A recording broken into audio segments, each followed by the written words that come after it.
Okay. सो हम लोग कहाँ पे थे? हम लोग मेटल का एक्सट्रैक्शन कर रहे थे। ये लास्ट फ्यू टॉपिक्स हम लोग कर रहे हैं इस लेंथेनाइट चैप्टर का। आई होप तुम लोगों ने एलिमेंट्स याद कर लिए होंगे। याद हो गए एलिमेंट्स?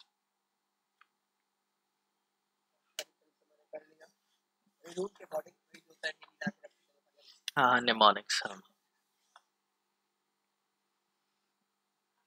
ठीक है। शिवम याद किया? पता ही था मुझे। याद करो, ऐसे कैसे चलेगा?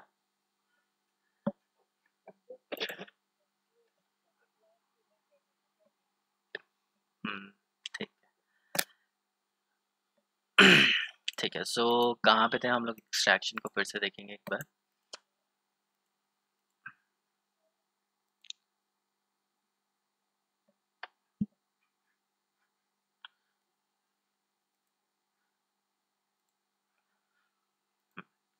सो जैसे मैंने तुम्हें बताया था कि लेंथेनाइट्स क्या होते हैं, सारे एक ही जगह मिलते हैं।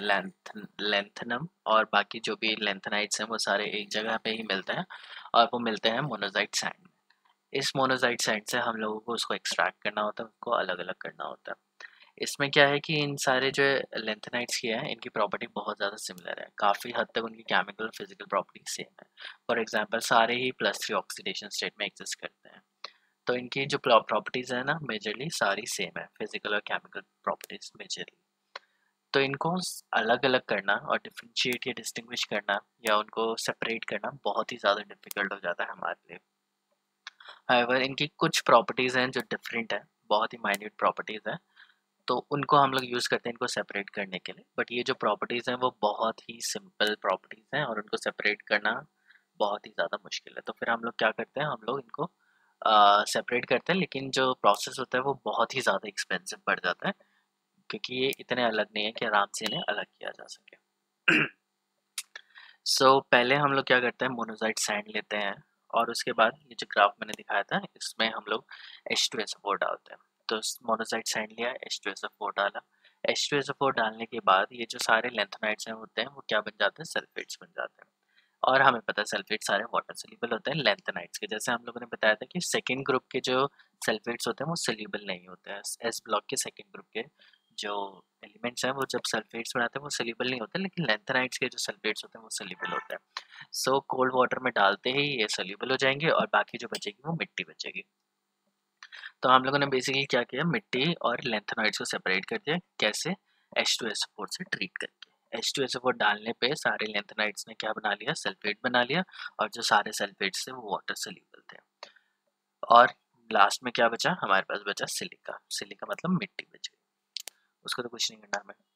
फिर जो सारे सल्फेट्स आए उन उसमें क्या किया, हम लोगों ने उन्हें न्यूट्रलाइज किया। न्यूट्रलाइज करने के लिए हम लोगों ने कुछ लेंथेनाइट ऑक्साइड्स डाले। उसको डालने से हमारे पास दो चीज़ें बची, एक तो बचा प्रेसिपिटेट और एक बचा सोल्यूशन। तो लेंथेनाइट ऑक्साइड जब हम लोगों ने डाले तो उसने क्या किया, सारे लेंथेनाइट सोल्यूबल हो गए, और ऐसे सल्फेट जैसे थोरियम, जिरकोनियम और टिन के जो टाइटेनियम के जो सल्फेट्स थे जो कि उसके अंदर घुस गए थे, वो भी उसी के अंदर आ गए थे। तो उसको क्या किया था, उसको उसकी सॉल्युबिलिटी डिक्रीज कर दी जब हम लोगों ने लेंथेनाइट ऑक्साइड्स डाल दिए। अब यहाँ पे प्रोसेस क्या है कि लेंथेनाइट ऑक्साइड ज़्यादा सोल्यूबल होते हैं। सोल्यूबल होते हैं तो जैसे इसमें लेंथेनाइट ऑक्साइड डालेंगे तो ऐसे कंपाउंड जिनकी सॉल्युबिलिटी कम है वो वो प्रेसिपिटेट आउट हो जाएंगे। जैसे फॉर एग्जांपल तुम्हारे पानी में कुछ डला हुआ है, फॉर एग्जांपल कुछ सोल्यूबल है, कोई गैस सोल्यूबल है, फॉर एग्जांपल कार्बन डाइऑक्साइड तुम कंसिडर कर लो। जैसे ही तुम उसके अंदर नमक डालोगे तो उसका जो गैस है वो क्या होगी, बाहर निकलने लग जाती है। क्यों निकलने लग जाती है? क्योंकि सॉल्युबिलिटी फैक्टर आ जाता है। सॉल्ट जो होता है वो वाटर में फेयरली मतलब बहुत ही अच्छे से सोल्यूबल होता है। तो जैसे ही तुमने सॉल्ट डाला तो पानी में एकदम से डिजोल्व हो गया। अब पानी में पहले गैस डिजोल्व थी, अब उसमें सॉल्ट डिजोल्व हो गया, तो उसके पास गैस के पास जगह नहीं बची और गैस क्या होती है उसमें से बाहर निकल जाती है। तो ऐसी होता है सोल्यूशन में कोई चीज़ बहुत ज़्यादा ऐसी चीज़ डालती है जो बहुत ही ज़्यादा हाईली सोल्यूबल है, तो वो जो दूसरी चीज़ जो कम सोल्यूबल है वो प्रेसिपिटेट आउट हो जाती है। So this is the concept कि लेंथेनाइट ऑक्साइड डालने पे जो थोरियम, जिरकोनियम और टाइटेनियम था, इनके सल्फेट जो इतने सोल्यूबल नहीं थे वो प्रेसिपिटेट आउट हो गए, और बाकी जो सोल्यूशन है उसमें हमारे सल्फेट्स बचे। फिर उसमें क्या किया, Na2SO4 डाला। Na2SO4 क्या है, यहाँ पे ये शो करेगा common ion effect. Common ion effect क्या करता है कि ऐसे ऐसे कंपाउंड जो कम सोल्यूबल हैं उनको प्रेसिपिटेट कर देगा, और जो ज़्यादा सोल्यूबल हैं वो सोल्यूबल ही रहेंगे। तो कॉमन आयन इफेक्ट हम लोगों ने इक्विलिब्रियम में पढ़ा था। कॉमन आयन इफेक्ट क्या होता है?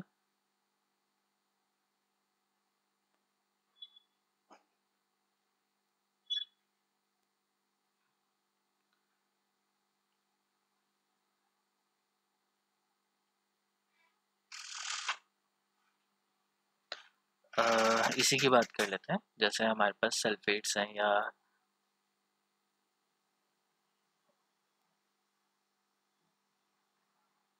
ठीक है, ये क्या होगा, इसकी कुछ सोल्यूबिलिटी होगी, तो ये twice of lanthanum plus SO4 2 negative, इसमें ये एग्जिस्ट करेगा। अब जब हम लोगों ने Na2SO4 डाल दिया, तो Na2SO4 क्या है, हाईली सोल्यूबल है, तो ये सारा Na2SO4 टूट जाता है Na twice of Na plus plus SO4 2 negative देने में। अब इससे क्या हुआ कि इससे हो गया कि सल्फेट की कॉन्सेंट्रेशन बढ़ गई। यहाँ पे जो सल्फेट हम लोगों ने डाल दिया, तो सल्फेट की कॉन्सेंट्रेशन यहाँ पे बढ़ गई। अब सल्फेट की कॉन्सेंट्रेशन बढ़ने से क्या होगा कि ली शेटले प्रिंसिपल काम आएगा। इसमें क्या है कि प्रोडक्ट की कॉन्सेंट्रेशन बढ़ा दी, तो प्रोडक्ट तो इक्विलिब्रियम क्या होगा, बैकवर्ड शिफ्ट हो जाएगा। बैकवर्ड शिफ्ट हो जाएगा, तो ये सॉलिड था और ये एक्वस था। बैकवर्ड शिफ्ट होने की वजह से जो लैंथेनम सल्फेट था, जो सोल्यूबल था, अब वो क्या हो जाएगा, प्रेसिपिटेट आउट हो जाएगा। तो यहाँ पे ये Na2SO4 क्या शो कर रहा है, यहाँ पे it is causing common ion effect.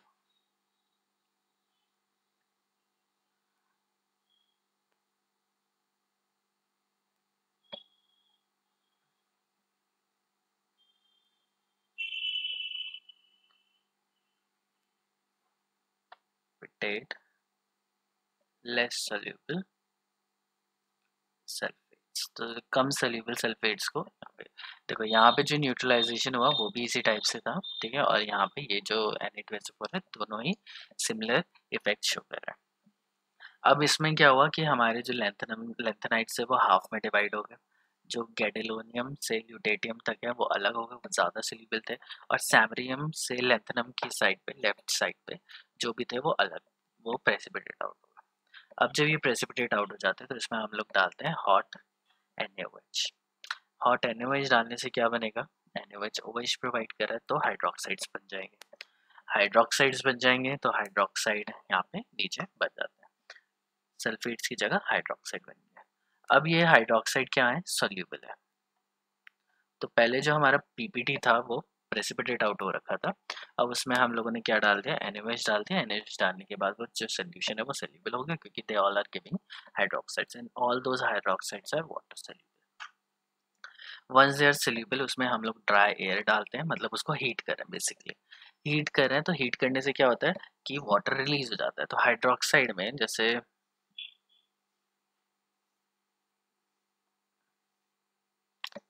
तो इसमें से तुम करोगे तो तुम्हें ऑक्साइड मिल जाएगा La2O3 प्लस H2O।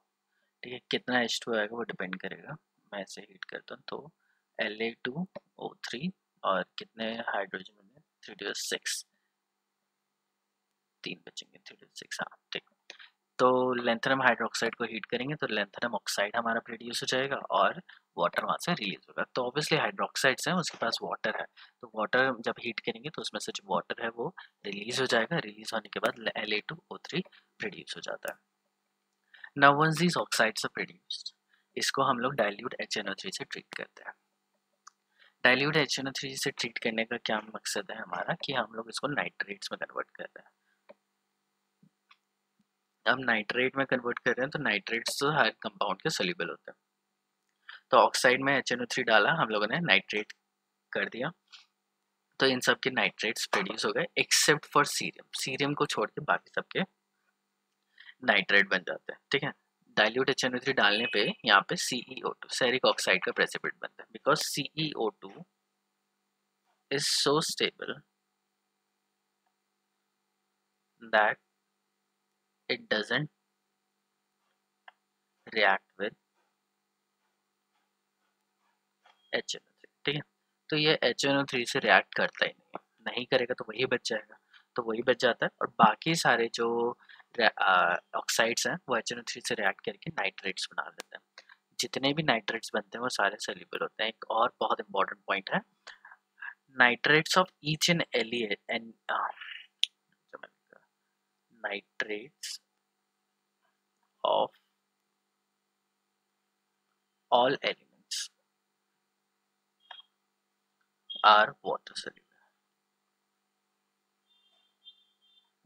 तो नाइट्रेट सारे कंपाउंड्स का, जितने भी कंपाउंड्स हमें पता है, मतलब सारे एलिमेंट्स का, जब उनके नाइट्रेट्स बनाते हैं तो वो हमेशा वाटर सोल्यूबल होते हैं। दैट्स अ गुड थिंग, क्योंकि जब हम लोग सॉल्ट एनालिसिस में कोई भी एलिमेंट दिया जाता है जस्ट टू फाइंड आउट कि कौन सा एनायन है या कौन सा नहीं है, प्रैक्टिकल में करते हैं। लाइक तुम्हें एक बहुत कंपाउंड्स दे दिए जाएंगे और you just have to find out कि इसमें से कौन सा केटायन है और कौन सा एनायन है। तो ये सॉल्ट एनालिसिस बोलते हैं। सॉल्ट एनालिसिस में जब टीचर बच्चों को तो मिल जाता है वो तो निकाल लेते हैं, बट टीचर के पॉइंट ऑफ व्यू से ये ध्यान रखना ज़रूरी हो जाता है कि जो तुमने कंपाउंड दिया है, फॉर एग्जांपल मैं आयरन दे रहा हूँ, तो मैं आयरन नाइट्रेट या आयरन सल्फेट दूंगा, मैं ऐसा आयरन दूंगा कि वो पानी में जाके घुल जाए।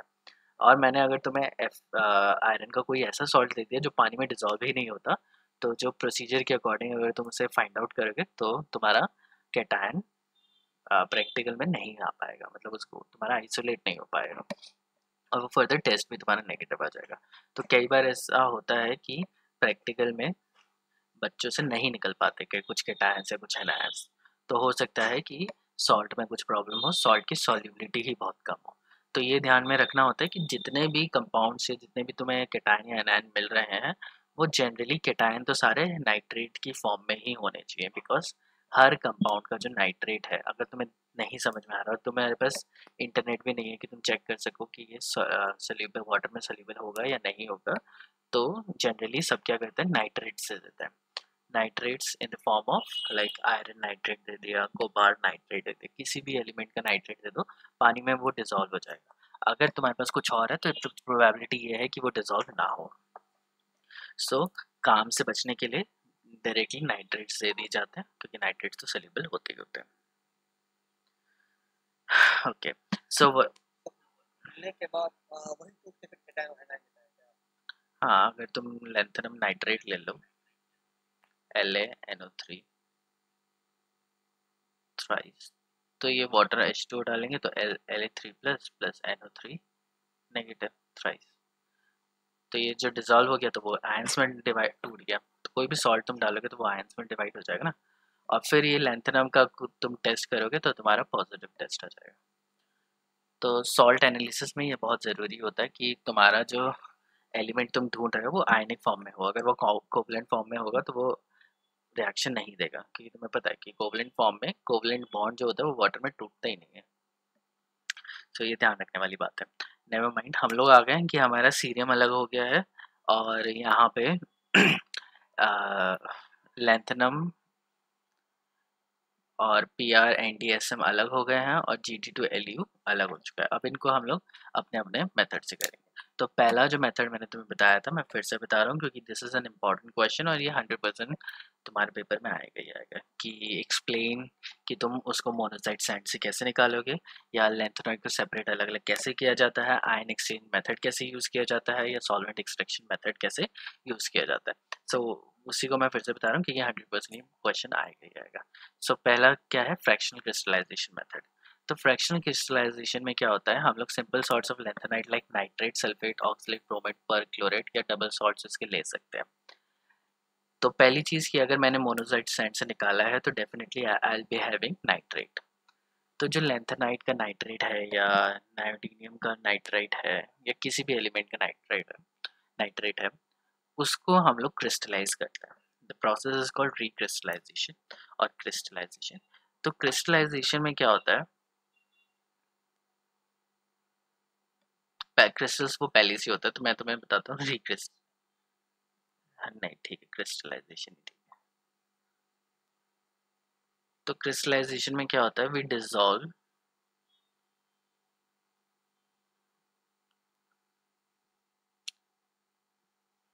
The compound in such a solution that it will form crystals. तो क्रिस्टलाइजेशन के ना बहुत सारे मेथड्स हैं.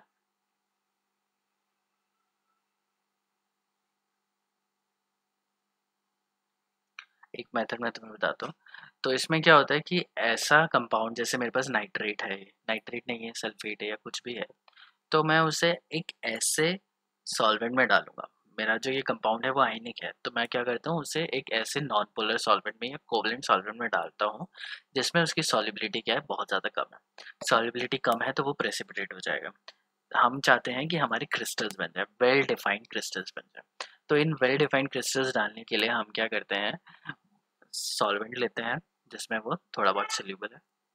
उसके बाद एक और सॉल्वेंट लेते हैं जिसमें वो बिल्कुल भी सोल्यूबल नहीं है, और फिर दोनों को हम लोग बंद करके छोड़ देते हैं. ठीक है, तो जैसे मैं बताता हूँ हम लोग क्रिस्टल्स कैसे बनाते हैं. कोई भी कंपाउंड लिया, एक बॉयल लिया, उसके अंदर एक छोटी सी बॉयल और ली, इसको इसमें यहाँ पे डाल दिया हमारा सोल्यूशन. फॉर एग्जांपल नाइट्रेट है, तो नाइट्रेट मैंने डाल दिया यहाँ पे, लैंथेनम नाइट्रेट. अब ये जो लैंथेनम नाइट्रेट है ये किस में डाला है, एक ऐसे सोल्यूशन में डाले जिसमें वो बहुत ज़्यादा सोल्यूबल ना हो. तो मैं ले लेता हूँ, मैंने इसको ईथर में डिसॉल्व कर दिया. ईथर नहीं, एल्कोहल ले लेता हूँ, मिथेनॉल. तो मैंने इसे ऐसे सॉल्वेंट में डाल दिया जिसमें उसकी सॉल्युबिलिटी थोड़ी कम है. जैसे अगर मैं वाटर में डालता है तो वाटर में 100% सॉल्युबिलिटी होती है, और वाटर रखे रखे बहुत टाइम लग जाता है उसे इवेपोरेट होने में. तो यहाँ पे हम लोगों ने क्या डाल दिया, हम लोगों ने मिथेनॉल डाल दिया. अब क्या है कि दूसरी वॉइल जो बाहर वाली है, इसके अंदर एक दूसरा सोल्यूशन डाला, ऐसा सोल्यूशन जिसकी पोलैरिटी कम है. फॉर एग्जांपल हेक्सेन डाल दिया. हेक्सेन की पोलैरिटी ऑलमोस्ट जीरो के आसपास है, या तुम बेंजीन भी डाल सकते हो. तो एक ऐसा सॉल्वेंट डाल दिया जिसकी लो पोलैरिटी है यहाँ पे, और यहाँ पे जो मिथेनॉल है वो है हाई पोलैरिटी.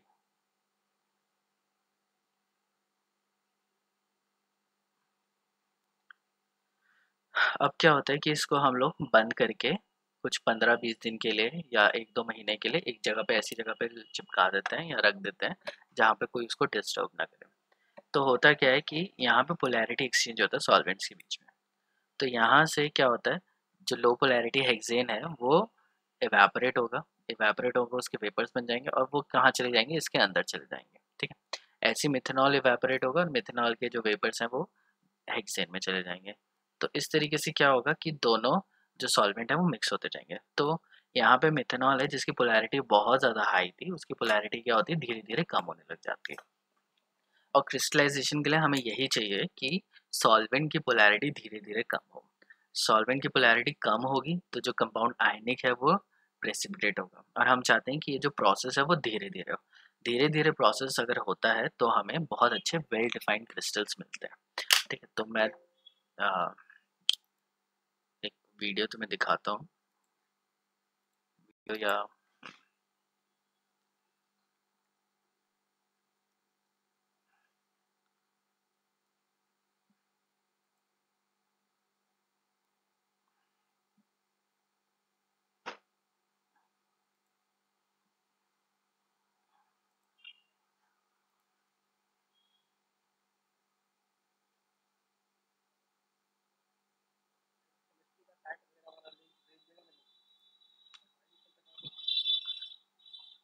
कौन सा लिंक.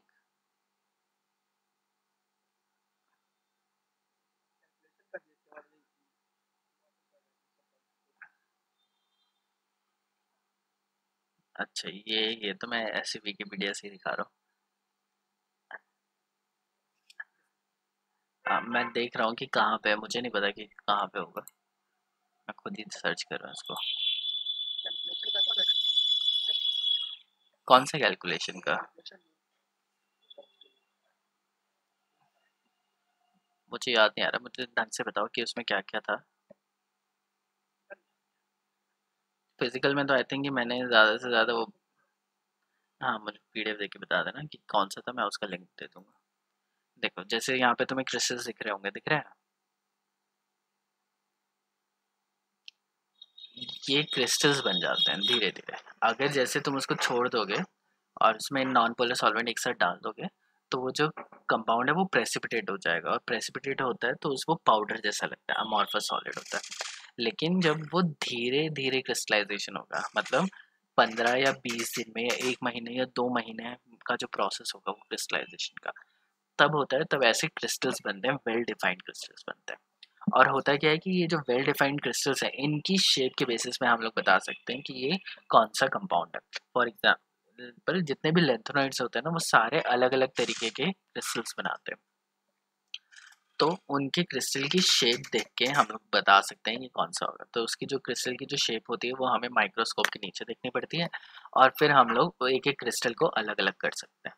तो ये प्रोसेस होता है फ्रैक्शनल क्रिस्टलाइजेशन का, जिसमें हम लोग मिक्सचर लेते हैं, और यहाँ पे तुम देख सकते हो तो बहुत अच्छे अच्छे क्रिस्टल्स हैं, और ये सारे कंपाउंड्स हैं जो इस तरीके के क्रिस्टल्स बन जाते हैं। ये नहीं है, ये वाला नहीं है, बाकी सब है, वो तो डायमंड दिख रहा है।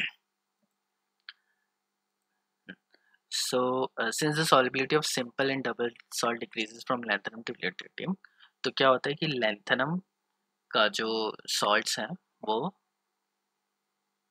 ज़्यादा soluble हैं, lutetium के जो salts होंगे वो कम soluble होंगे। ठीक है, क्यों होंगे? क्योंकि lanthanum जो है कंपाउंड है वो आयनिक कंपाउंड बनाता है, lutetium क्या बनाता है? कोवलेंट कंपाउंड बनाता है। तो इस तरीके से हम लोग क्या करते हैं? फ्रैक्शनल क्रिस्टलाइजेशन करते हैं, मतलब एक धीरे धीरे धीरे धीरे पोलैरिटी बढ़ाते हैं। तो उस तरीके से क्या होता है कि सारे एलिमेंट्स के क्रिस्टल्स क्या होने लग जाते हैं? अलग अलग होने लग जाते हैं, और इस तरीके से हम लोग उनके क्रिस्टल्स बना सकते हैं, जैसे नियोडायनियम के और प्रोमीथियम के। ये जो क्रिस्टल्स बनते हैं वो नॉन एक्वस सॉल्वेंट में बनते हैं, वाटर में नहीं बनते, उनका ईथर में बनते हैं। तो हम लोग क्या करते हैं? फ्रैक्शनल क्रिस्टलाइजेशन करते हैं। फ्रैक्शनल क्रिस्टलाइजेशन में क्या हो रहा है कि हम लोग पानी को बार बार एवेपोरेट करते हैं, ये सॉल्ट्स उसकी तरफ जाते हैं, कुछ सॉल्ट ज़्यादा सोल्यूबल होते हैं वो अलग हो जाते हैं, कुछ सॉल्ट कम सोल्यूबल होते हैं वो प्रेसिपिटेट होने लगता है, फिर उनको धीरे धीरे क्या करते हैं हम लोग छोड़ देते हैं, वो वेल डिफाइंड क्रिस्टल्स में कन्वर्ट हो जाते हैं। तो ये मेथड हो गया फ्रैक्शनल क्रिस्टलाइजेशन का। The next method is fractional precipitation method. When NaOH is added to the solution of lanthanoid nitrates, lutetium hydroxide, which is the weakest base, has lowest solubility, product is precipitated out first. तो क्या मतलब है कि हमें पता है कि हमारे पास नाइट्रेट्स हैं, पहली चीज़, ठीक है, नाइट्रेट सारे नाइट्रेट सोल्यूबल होते हैं पानी में। फिर हम लोगों ने उसमें क्या डाला? NaOH डाला। अब NaOH से क्या हुआ कि NaOH से जो वीकेस्ट बेस था, जैसे मैंने बताया कि लैंथेनम टू ल्यूटेटियम, लैंथेनम क्या बनाता है? आयनिक कंपाउंड्स बनाता है, ल्यूटेटियम बनाता है कोवलेंट कंपाउंड। तो कोवलेंट कंपाउंड तो वाटर में सोल्यूबल नहीं होगा, आयनिक कंपाउंड वाटर में सोल्यूबल होगा। तो जैसे ही हम लोग NaOH डालेंगे तो पहली चीज़ ये सारे हाइड्रोक्साइड्स बनाएंगे। अब हाइड्रोक्साइड्स बनाएंगे तो ऐसा हाइड्रोक्साइड जो सबसे कम सोल्यूबल होगा, कौन सा होगा? वो कोवलेंट होगा। तो ल्यूटेटियम हाइड्रोक्साइड बहुत ही कम सोल्यूबल होता है, इसकी लोएस्ट सोल्युबिलिटी होती है, तो वो क्या हो जाता है? सॉलिड बन जाता है, उसमें प्रेसिपिटेट हो जाता है, तो उसको अलग कर लिया। फिर हम लोग और NaOH डालेंगे तो फिर उससे पहले वाला जो भी एलिमेंट है वो प्रेसिपिटेट आउट हो जाएगा। इस तरीके से धीरे धीरे क्या होता है? प्रेसिपिटेट आउट करते रहते हैं। फिर ऐसा हो सकता है कि ज़रूरी नहीं है कि पूरे पूरे प्योर मिले, हो सकता है कि एक बैच मिला जिसमें 90% ल्यूटेटियम है और 10% कुछ और एलिमेंट आ गया, उसके साथ वाला एलिमेंट आ गया, तो उसको फिर से प्योरीफाई किया जाएगा। उसके बाद फ्रैक्शनल प्रेसिपिटेशन फिर से करो तो वो आराम से अलग हो जाते हैं। फ्रैक्शनल क्रिस्टलाइजेशन मेथड से भी उसे अलग अलग किया जा सकता है। बट यहाँ पे कहने का तरीका क्या है? ये फ्रैक्शनल प्रेसिपिटेशन मेथड भी एक और तरीका है जिसमें हम लोग आयंस को या मेटल नाइट्रेट्स को on the basis of their solubility हम लोग अलग अलग कर सकते हैं।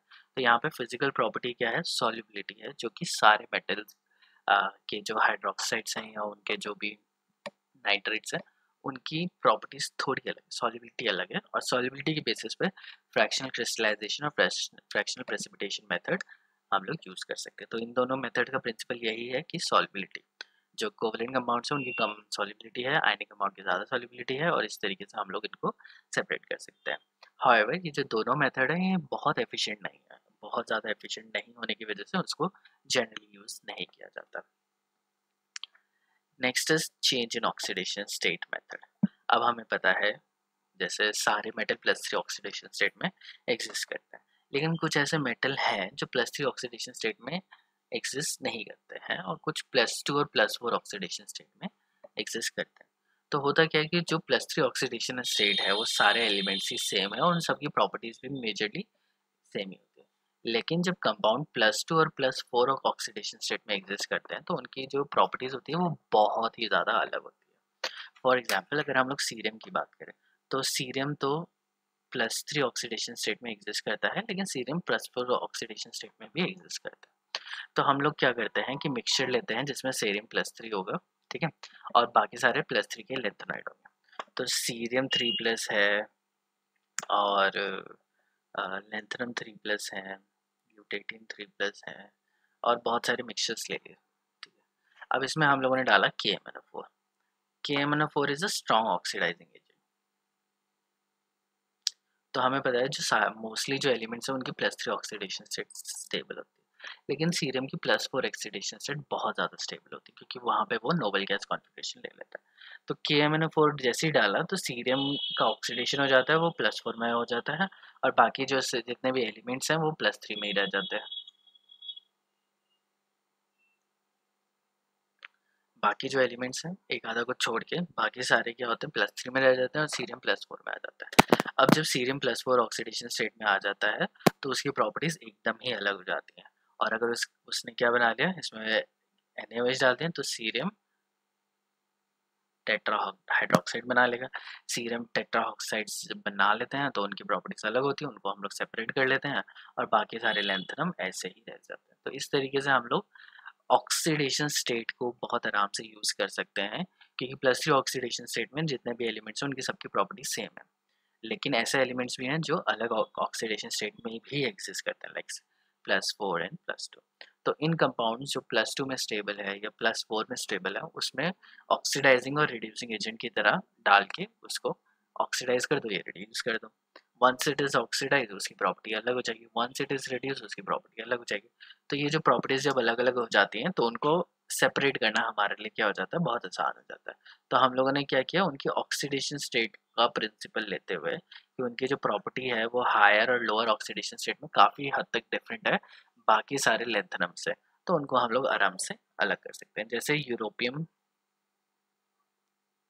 +3 है, अब इसमें हम लोग डालते हैं zinc amalgam ZnHg। Zinc amalgam डालने के बाद ये यूरोपियम 2+ में कन्वर्ट हो जाता है और बाकी सारे जो एलिमेंट्स हैं वो +3 में रह जाते हैं, X+3 जो भी है एलिमेंट्स वो +3 में। अब जो यूरोपियम +2 है इसकी जो प्रॉपर्टीज हैं वो बहुत ही हद तक डिफरेंट है एज कम्पेयर टू बाकी एलिमेंट्स। तो अगर इसकी प्रॉपर्टी बहुत ज़्यादा अलग है तो उसको पहचानना और उसको अलग करना क्या होता है हमारे लिए बहुत ही ज़्यादा आसान हो जाता है।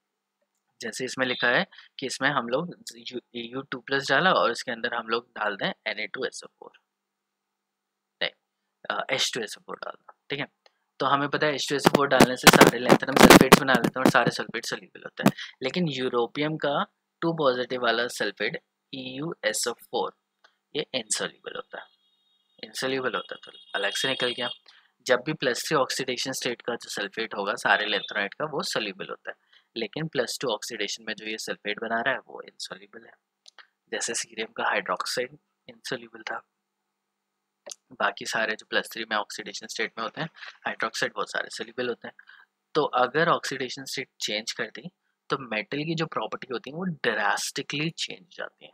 ड्रास्टिकली चेंज होने की वजह से अब क्या होता है कि वो स्टैंड आउट करता है और उनकी प्रॉपर्टीज इतनी अलग होती है कि हम लोग चीज़ों को अलग कर सकते हैं, मिक्सचर्स को अलग कर सकते हैं। So that was a different method. Now we come to ion exchange method, a modern method. ठीक है, ये पहले जितने भी मेथड्स थे ये केमिकल मेथड्स से या क्रिस्टलाइजेशन फिजिकल मेथड था। अब जो बहुत ही सुपीरियर मेथड आ गया है और बहुत ही रिलायबल मेथड आ गया है which is ion exchange method. So ion exchange column होता है, उसमें क्या होता है हमने एक कंपाउंड डाला तो वो एक्सचेंज होकर दूसरा कंपाउंड को बना देता है। तो इसमें फॉर एग्जांपल वाटर जब हम लोग प्यूरिफाई करते हैं, कंसिडर करते हैं, जैसे वाटर प्यूरिफिकेशन के लिए भी हम लोग आयन एक्सचेंज मेथड यूज करते हैं। स्ट्रेट लाइन नहीं हो रही,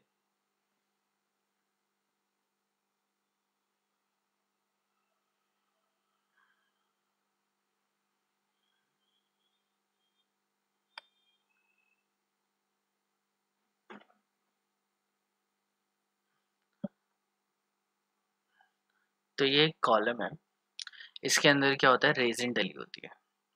इस रेजिन में यहाँ पे SO3H लगा होता है, सल्फोनिक एसिड।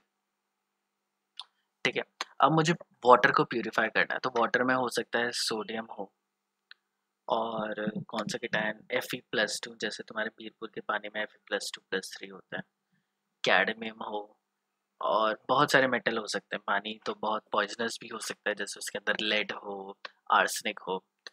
तो जब हम लोग केमिस्ट्री लैब में काम करते हैं तो हमें जो पानी चाहिए होता है वो डिस्टिल वाटर या फिर डी आयोनाइज वाटर चाहिए होता है। डी आयोनाइज वाटर का मतलब होता है कि उसमें कोई भी आयंस नहीं होने चाहिए, क्योंकि अगर ये आयंस तुम्हारे पानी में ही है और पानी के साथ ही तुम रिएक्शन कर रहे हो, नॉर्मल टैप वाटर के साथ रिएक्शन कर रहे हो, और तुम टेस्ट कर रहे हो कि तुम्हें जो सॉल्ट दिया है उसमें आयरन है या नहीं है, तो अगर पानी में आयरन हुआ तो तुम्हारे टेस्ट में भी आयरन आ जाएगा। तो हमें पानी ऐसा चाहिए होता है, एकदम प्योर पानी चाहिए होता है, उसके अंदर कोई भी आयन होना नहीं चाहिए। तो डी आयनाइज वाटर हम लोग बनाते हैं लैब में, और इसमें क्या होता है, आयन एक्सचेंज रेजिन्स ली जाती है। इसमें क्या करते हैं हम लोग, इसमें ये वाटर पास करते हैं। वाटर पास करने के बाद इसमें सल्फोनिक एसिड होता है SO3H। तो क्या होता है कि Na यहाँ पे अटैच हो जाता है और H+ वो रिलीज कर देता है, तो यहाँ से आते आते यहाँ पे H+ निकल जाता है। ठीक है, वाटर तो निकल रहा है, लेकिन ये जो सल्फोनिक एसिड्स हैं वो क्या कर रहे हैं, वो इन Fe को ट्रैप कर लिया दो सल्फोनिक एसिड ने। ठीक है, तो सल्फोनिक एसिड में क्या था, H+ था, वो H+ रिलीज हो जाता है। मैं इसको यहाँ पे लिख के दिखाता हूँ, SO3H है और ये जुड़ा हुआ है। ठीक है, और यहाँ से ऊपर से पानी में से आयरन आ रहा है, तो SO3H क्या करेगा, आयरन को यहाँ पे पकड़ लेगा, और इसने अपना आयन क्या हो गया, H+ यहाँ पे रिलीज हो जाएगा, और 2+ था तो दो सल्फोनिक एसिड इसको अटैच कर लेंगे SO3, और यहाँ से दो H+ वो रिलीज कर देंगे, क्योंकि सल्फोनिक एसिड के साथ पहले क्या था, हाइड्रोजन अटैच था SO3H। अब वो अगर सोडियम के साथ अटैच हो जाएगा तो यहाँ पे Na आ जाएगा और H+ को बाहर निकालना पड़ेगा, तो आयन एक्सचेंज हो रहा है। तो जो ये रेजिन है उसमें क्या होता है, बहुत सारे H+ आयन्स जुड़े हुए होते हैं। तो वो पानी जब उसके अंदर पास होता है, पानी का जो प्यूरिफिकेशन होता है, तो उसमें ये रेजिन क्या करते हैं, इन आयन्स को एब्जॉर्ब कर लेती हैं, और क्या छोड़ देती हैं, सल्फोनिक एसिड में से H+ छोड़ देती हैं। तो पानी का क्या हो गया, pH क्या हो गया, बहुत ज़्यादा कम हो गया। अब इसी पानी को हम लोग भेजते हैं दूसरे कॉलम से, जो होता है केटायन एक्सचेंज रेजिन। अब यहाँ पे होता है NH4OH, अमोनियम हाइड्रोक्साइड। अब अमोनियम हाइड्रोक्साइड क्या करते हैं, जैसे ही यहाँ पे क्लोराइड आया, अब नेगेटिव आयंस भी हैं, तो यहाँ से क्लोराइड आया, तो ये क्लोराइड आयन को ट्रैप कर लेगा, Cl कर लेगा, और ये था NH4OH, तो उसमें से OH आयन क्या हो जाएगा, वहाँ पे रिलीज हो जाएगा। अब H+ और OH मिलके क्या बना लेंगे, वाटर बना लेंगे। ठीक है, तो जो भी जितने भी आयंस है उनके एक्सचेंज में हमें H+ मिल जाता है, जितने भी केटायंस हैं उनके अलावा H+ मिल जाता है, और जितने भी एनायंस हैं वो रेजन में ट्रैप हो जाते हैं और वहाँ से OH रिलीज हो जाता है। अब जब वाटर में H और OH रिलीज हो गए तो वो दोनों कंबाइन करके क्या बना देते हैं, वाटर बना देते हैं, और जो वाटर निकलता है उसका pH नॉर्मल ही रहता है, कम नहीं होता। सो ये आयन एक्सचेंज रेजिन होता है, ये आयन एक्सचेंज मेथड होता है जहाँ पे एक रेजिन एक सॉलिड कॉलम होता है जिसके ऊपर फंक्शनल ग्रुप्स लगे होते हैं, like sulphonic acid, ammonium hydroxide, और इस तरीके के ग्रुप्स लगे होते हैं। और जब आयंस ऊपर से जो अजीब अजीब से आयंस है जो कि हमें नहीं चाहिए, वो आयंस यहाँ से जाते हैं, वो आयंस को पकड़ लेता है और एकदम प्योर 100% प्योर पानी क्या होता है, छोड़ देता है। 100% कहना तो सही नहीं होगा, 99.9% प्योर वाटर हमें मिल जाता है। तो ये जो वाटर होता है इसके अंदर कोई भी आयंस नहीं होते, तो इसलिए बोला जाता है D ionised water, D ionised water.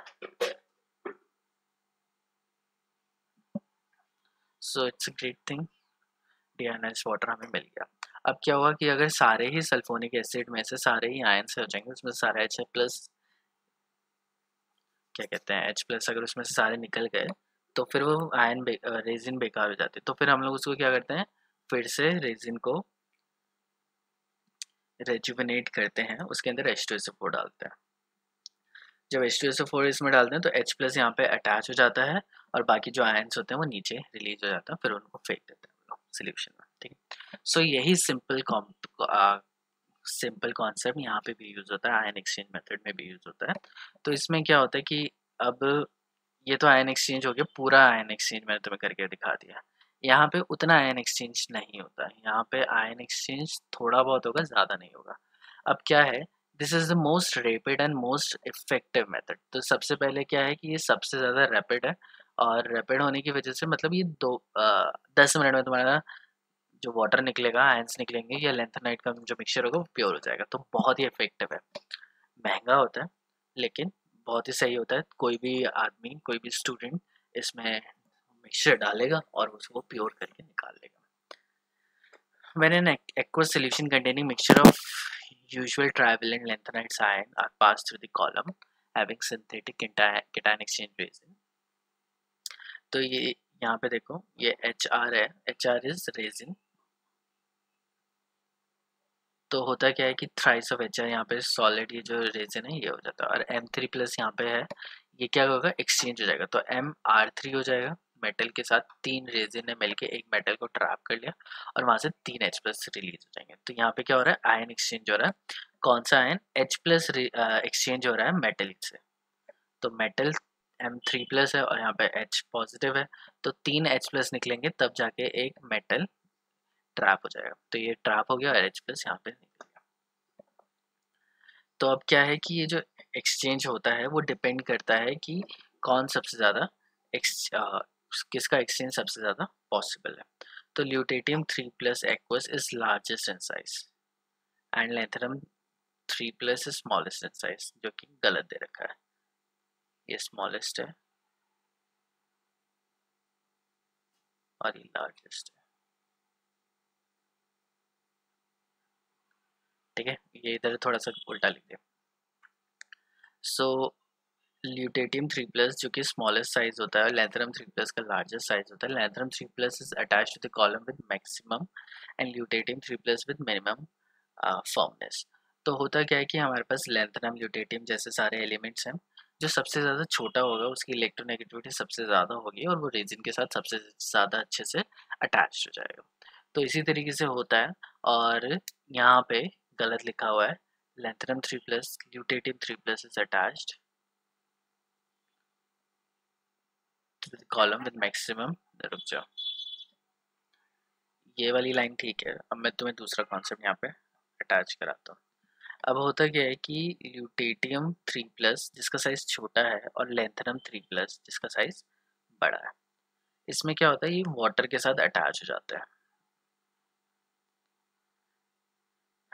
तो ल्यूटेटियम 3 प्लस इसका जो वाटर है, इसका जो साइज छोटा है तो इलेक्ट्रोनेगेटिविटी ज़्यादा है और पोलराइजिबिलिटी ज़्यादा है। तो पोलराइजिबिलिटी ज़्यादा होने की वजह से ल्यूटेटियम 3 प्लस जो सबसे छोटा था, इसको मैं फिर से बनाता हूँ ताकि थोड़ा अच्छे से होगा।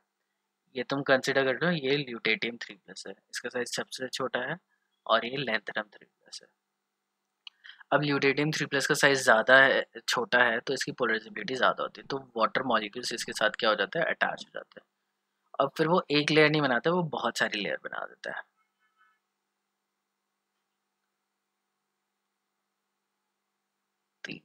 तो वाटर क्या हो रहा है, ये हाइड्रेट हो गया और इसने इतना बड़ा वो बना दिया। ठीक है, लैंथेनम के केस में क्या होता है, इसका चार्ज कम है, चार्ज तो उतना ही है लेकिन पोलराइजिबिलिटी कम है, चार्ज टू साइज रेशियो कम है। तो ये क्या करेगा, एक या ज़्यादा से ज़्यादा 2 ही लेयर्स बनाएगा। ठीक है, अब ये 2 लेयर बनाने की वजह से इसका जो साइज होता है वो इसका साइज छोटा हो जाता है और इसका साइज ल्यूटेटियम 3 प्लस का ज़्यादा बड़ा हो जाता है। ठीक है, तो यहाँ पे कहने का मतलब क्या है कि ल्यूटेटियम एक्वस, ठीक है, ल्यूटेटियम एक्वस, ये ल्यूटेटियम एक्वस की बात हो रही है और ये बात हो रही है लैंथेनम 3 प्लस एक्वस की बात, जब वो पानी में होता है। तो ल्यूटेटियम 3 प्लस का जो साइज होता है वो ज़्यादा बड़ा होता है और लैंथेनम 3 प्लस का जो साइज होता है वो छोटा होता है। हम लोग एक्वस की बात करें, लेकिन अगर नॉर्मल केस में बोलें तो उस केस में हमारा जो लैंथेनम का जो साइज होगा वो बड़ा होगा as compare to lutetium 3 plus. लेकिन अब जब वाटर उसके साथ अटैच हो गया तो जिसकी पोलराइजिबिलिटी ज़्यादा होती है वो ज़्यादा वाटर को अपनी तरफ अट्रैक्ट कर सकता है। तो जब वो चलता है तो वो इतने सारे वाटर मॉलिक्यूल को अपने साथ लेके चलता है, ठीक है। तो फॉर एग्जांपल समझ लो कि ल्यूटेटियम का फैन बेस ज़्यादा है, तो वो इतने सारे फैंस के साथ वो मूव करेगा, क्राउडिंग बहुत ज़्यादा हो जाएगी, और Li3+ is not so popular, तो वो कम लोगों के साथ मूव करेगा। तो वही केस है। अब क्या हो गया कि ल्यूटेटियम 3+ एक्वस का साइज ज़्यादा बड़ा है, तो इसलिए वो बहुत अच्छे से अटैच नहीं होता रेजिन के साथ। साइज बड़ा है तो रेजिन के साथ जो अटैचमेंट है उनके बीच में डिस्टेंस बहुत ज़्यादा है, डिस्टेंस बहुत ज़्यादा है तो फोर्स ऑफ अट्रैक्शन कम होगी, फोर्स ऑफ अट्रैक्शन कम होने की वजह से इनके बीच में जो बॉन्ड बनता है वो उतना स्ट्रांग नहीं बनता। लेकिन लेंथनम के साथ जो रेजिन का जो बॉन्ड बनता है, क्योंकि डिस्टेंस कम है तो बहुत स्ट्रांग बॉन्ड बन जाता है। तो इसलिए क्या होता है कि जब हम लोग इसके अंदर एल्यूट करते हैं, एल्यूट मतलब जब इसके अंदर हम लोग पहली चीज़ क्या कर ली, हम लोगों ने पहले इनको कंबाइन कर दिया सारे इस कॉलम में से, हम लोगों ने मिक्सचर जो था इन सब का, अब लेंथेनाइड्स का मिक्सचर है, ये सारे हम लोगों ने पास किए। अब सारे लेंथेनाइड क्या हो गए, चिपक गए, बहुत अच्छे से फॉर्म हो गए, फर्मली बाइंड हो गए। कौन सबसे ज़्यादा बाइंड हुआ, लेंथेनम सबसे अच्छे से बाइंड हो गया और ल्यूटेटियम सबसे कम अच्छे से बाइंड हुआ। अब फिर हम लोग क्या करते हैं, इसको एल्यूट करते हैं, और एल्यूट करने के लिए हम लोग डालते हैं सिट्रिक एसिड अमोनियम सिट्रेट का सोल्यूशन। तो सिट्रिक एसिड अमोनियम सिट्रेट का सोल्यूशन हम लोग क्यों डालते हैं, क्योंकि रेजिन के साथ ये और भी अच्छे तरीके से बॉन्ड बनाते हैं। तो रेजिन के साथ अगर मैं सिट्रिक एसिड डाल दूंगा तो सिट्रिक एसिड क्या होगा कि इसके अंदर बॉन्ड बना लेगा, और बॉन्ड बनाने की वजह से ये जो लेंथनम है उनको बाहर निकलना पड़ेगा, आयन एक्सचेंज होगा। तो जैसे तुम यहाँ पे देखो Mr3 है और यहाँ पे अमोनियम डाल दिया, तो अमोनियम ने अब क्या करा, रेजिन के साथ बॉन्ड बना लिया, अमोनियम बहुत अच्छा बॉन्ड बनाता है रेजिन के साथ, और लेंथनम क्या होगा, बाहर निकल गया। और ये जो लेंथनम है वो क्या करते हैं, सिट्रिक एसिड के साथ कंबाइन हो जाता है। तो ये सिट्रेट कॉम्प्लेक्स बन जाता है, मेटल सिट्रेट कॉम्प्लेक्स, ठीक है। तो यहाँ पे जब हम लोग डाल रहे हैं सिट्रिक एसिड, तो सिट्रिक एसिड का काम क्या है कि लेंथनम को, लेंथेनाइड्स को ट्रैप करना, उसको अच्छे से चारों तरफ से ट्रैप कर लेता है। ट्रैप करने का हिंदी में मुझे जकड़ लेना, हाँ ठीक है। तो वो उसको अच्छे से जकड़ लेता है, और फिर क्या होता है, यहाँ से एल्यूट होता है, ऊपर से नीचे रिलीज हो जाता है। अब ये रिलीज होते होते जिसका साइज सबसे बड़ा था, मतलब जो सबसे अच्छे से बॉन्ड बना रखा था, वो सबसे लास्ट में रिलीज होता है, और जो सबसे वीक बॉन्ड बना रखा था वो सबसे जल्दी रिलीज होता है। तो जब रिलीज करेंगे तो यहाँ पे क्या होगा कि ल्यूटेटियम सबसे जल्द पहले निकल जाएगा, ल्यूटेटियम 3+ पहले निकलेगा, फिर उससे ऊपर वाले, और लास्ट में क्या निकलेगा, लेंथनम, सीरियम, ठीक है। तो सीरियम निकलेगा, उसके बाद जाके फिर लेंथनम निकलेगा, ठीक है। तो इस रेंज में होगा कि जो सबसे लास्ट है, एक्टिनोइड का जो सबसे लास्ट एलिमेंट है वो सबसे बाद में पहले निकलेगा, और जो सबसे पहला एलिमेंट है वो सबसे बाद में निकलेगा। तो ये हो गया आयन एक्सचेंज मेथड। मैं एक बार फिर से बताता हूँ। आयन एक्सचेंज मेथड में हम लोग एक कॉलम लेते हैं, कॉलम इज जस्ट एक ग्लास की ट्यूब ले ली, उसके अंदर हम लोग रेजिन डाल देते हैं, ठीक है। रेजिन जो होती है वो, उसमें क्या होता है, आयन एक्सचेंज रेजिन है, और इसके अंदर क्या होता है कि H+ आयन्स उसके अंदर होते हैं, फॉर एग्जाम्पल सल्फोनिक एसिड होता है। अब जब लेंथेनाइड्स हम लोग डालते हैं तो लेंथेनाइड H+ रिलीज कर देते हैं, और ये लेंथेनाइड रेजिन के ऊपर जाके अटैच हो जाते हैं, ये वाली रिएक्शन। अब उसमें आता है कि ल्यूटेटियम 3+ का जो एक्वस का जो साइज है वो लार्जेस्ट है, और लेंथेनम 3+ का जो साइज है वो सबसे छोटा है। तो जिसका सबसे बड़ा साइज होगा वो बॉन्ड वीक बनाएगा, बॉन्ड लेंथ ज़्यादा होगी तो बॉन्ड वीक होगा, और जिसका साइज सबसे छोटा होगा वो सबसे स्ट्रॉन्ग बॉन्ड बनाएगा। अब बॉन्ड बनाने के बाद जब अच्छे से बॉन्ड बन गए तब हम लोग ammonium hydroxide, ammonium citrate solution plus citric acid डालते हैं। तो अमोनियम क्या करता है, रेजिन के साथ आयन एक्सचेंज फिर से करता है, अमोनियम आयन रेजिन के साथ अटैच हो जाते हैं, और हमारा लेंथेनॉइड वहाँ से रिलीज हो जाएगा। ये लेंथेनॉइड यहाँ से रिलीज हो गया, और इस लेंथेनॉइड को क्या करते हैं कि ये लेंथेनॉइड अगर रिलीज हो गया तो नीचे जाके भी तो बाइंड कर सकता है। फिर हम लोग क्या करते हैं, उसमें जो सिट्रेट आयन होते हैं वो मेटल के साथ सिट्रेट बना लेता है। तो ये जो सिट्रेट है फिर ये ऊपर से लेके नीचे धीरे धीरे निकलना शुरू होता है। हम लोग सोल्यूशन डालते जाते हैं, और ये यहाँ पे नीचे कॉनिकल रख देते हैं, और यहाँ पे पानी कलेक्ट होता रहता है, सोल्यूशन कलेक्ट होता है। तो इन सोल्यूशन में सबसे पहले कौन सा आता है, ल्यूटेटियम आता है, क्योंकि ल्यूटेटियम ने रेजिन के साथ बहुत अच्छे से बॉन्ड नहीं बनाया, तो वो बहुत, उसका जो बॉन्ड है वो सबसे जल्दी से टूटेगा, और सबसे पहले पूरे कॉलम में सबसे पहले वो ल्यूटेटियम आएगा, और सबसे लास्ट में कौन सा आएगा, लेंथेनम आएगा। तो ये केस होता है आयन एक्सचेंज मेथड का, वेरी इंपॉर्टेंट। और ये तुम्हारे पेपर में ज़रूर पूछा जा सकता है। नेक्स्ट है सॉल्वेंट एक्सट्रैक्शन मेथड। अब सॉल्वेंट एक्सट्रैक्शन मेथड में तुम्हें पता होना चाहिए कि एक्सट्रैक्शन क्या होता है। तो एक्सट्रैक्शन में क्या होता है कि हमारे पास फॉर एग्जांपल एक फिजिकल मेथड है, 7th 8th में या 9th 10th में तुमने पढ़ा होगा।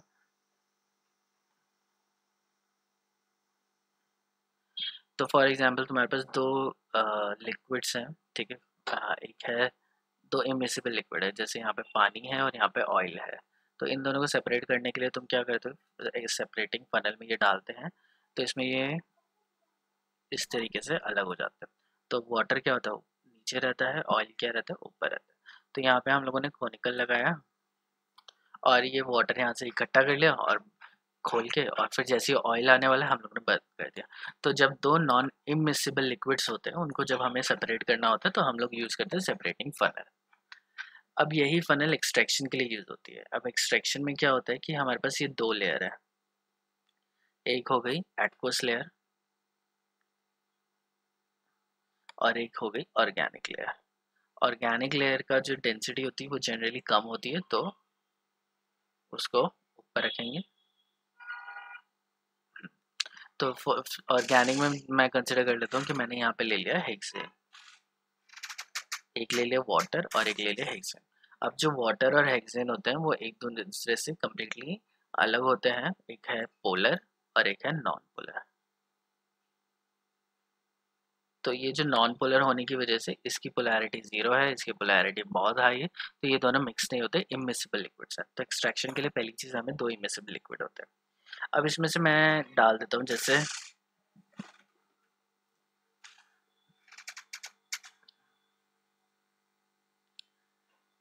तो इसमें हम लोगों ने क्या लिया, लैंथेनाइट नाइट्रेट लिया और गैडोलिनियम नाइट्रेट लिया। इसमें क्या हुआ कि इसमें मैंने यहाँ पे डाल दिया, मिक्सचर था क्योंकि मैं इसको सेपरेट नहीं कर पा रहा था, तो मैंने इसको लिया और GdNO3 लिया, इसको ले लिया और यहाँ पे डाल दिया। अब इसमें से क्या है कि इनका पार्टीशन कोफिशिएंट अलग अलग है।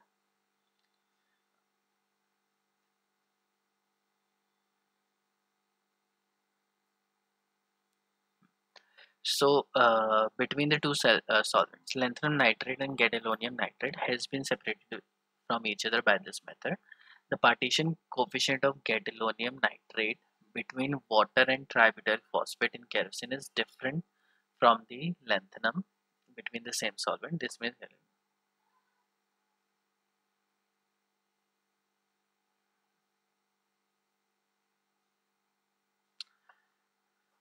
ओके, ये थोड़ा ढंग से दे नहीं रखा, लेकिन मैं यहाँ पे, तो हमारे पास एक लेयर है H2O और ऊपर वाली लेयर ले रखी है यहाँ पे केरोसिन। तो ऑर्गेनिक लेयर ले रखी है, तो इसमें यहाँ पे केरोसिन लिया। तो केरोसिन में बहुत सारे हाइड्रोकार्बन होते हैं, हेक्सेन वगैरह ये सब भी होता है।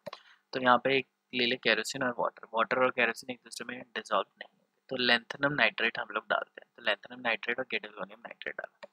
इसमें क्या होता है कि गैडोलिनियम नाइट्रेट क्या होता है, वो ज़्यादा स्टेबल सोल्यूबल होता है केरोसिन में, और लैंथेनम नाइट्रेट जो आयनिक कंपाउंड है वो ज़्यादा सोल्यूबल होता है वाटर में। तो इसमें क्या करते हैं कि हम लोग ये लेते हैं, इसके ऊपर कॉर्क लगाते हैं, फिर इसको अच्छे से शेक करते हैं। शेक करने के बाद क्या होता है कि जो भी लैंथेनम नाइट्रेट केरोसिन में होगा वो यहाँ पे आ जाता है, और जो भी गैडोलिनियम नाइट्रेट वाटर में सोल्यूबल हुआ होगा वो इधर आ जाता है। क्यों आ जाता है, क्योंकि गैडोलिनियम नाइट्रेट की जो सॉल्युबिलिटी है वो केरोसिन में ज़्यादा है। तो केरोसिन में ज़्यादा होने की वजह से जब हम लोग वाटर और केरोसिन को अलग करेंगे तो केरोसिन में गैडोलिनियम नाइट्रेट होगा और वाटर में लैंथेनम नाइट्रेट होगा। तो इसी तरीके से क्या होता है कि जो इक्विलिब्रियम कांस्टेंट होता है, पार्टीशन कांस्टेंट होता है, वो 100% फिक्स नहीं होता। तो फॉर एग्जांपल अगर मैंने 100 ग्राम कंपाउंड लिया, 100 ग्राम मैंने गैडोलिनियम नाइट्रेट लिया, तो इसमें क्या होगा कि ये ऑर्गेनिक लेयर में 80 ग्राम चला जाएगा और वाटर में चला जाएगा 10 ग्राम, और ये 8:10 की 1 की रेशो हमेशा ही रहेगी। तो अगर मैं 100 ग्राम लेता हूँ तो उसमें से 80 ग्राम केरोसिन में जाएगा, 10 ग्राम वाटर में जाएगा। ये होता है पार्टीशन कोफिशिएंट, KD लिखते हैं, which is equal to 80 divided by 10।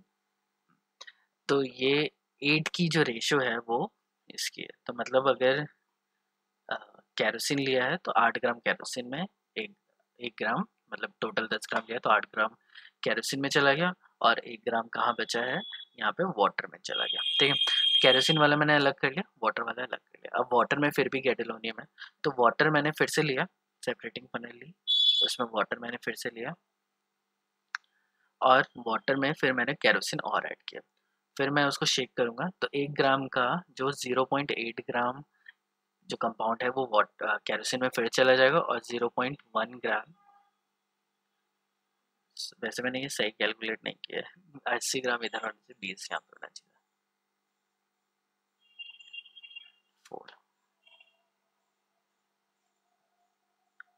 ठीक है। तो अब मैंने 2 ग्राम जो मैंने यहाँ पे बचा, उसमें से जो 80% है, ठीक है, मतलब 0.2 ग्राम इधर बचेगा वाटर में, और 0.8 ग्राम यहाँ पे बचेगा, 10 हो गया, 20 करना था ना, 1.8 ग्राम,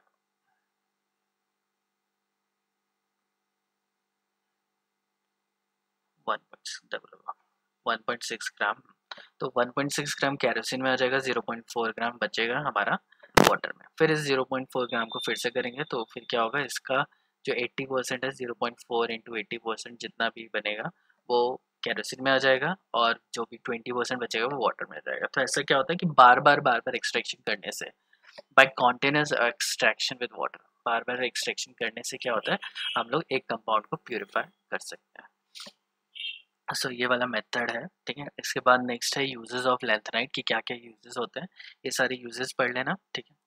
बहुत इंपॉर्टेंट नहीं है, but still you should know कि क्या क्या इनके यूजेस होते हैं। कुछ सिगरेट लाइटर्स में, टॉयज में, मैग्नीशियम के अलॉयज में, पेट्रोलियम क्रैकिंग में, ठीक है, डाइस वगैरह में ये सब यूज होते हैं, तो इनको देख लेना।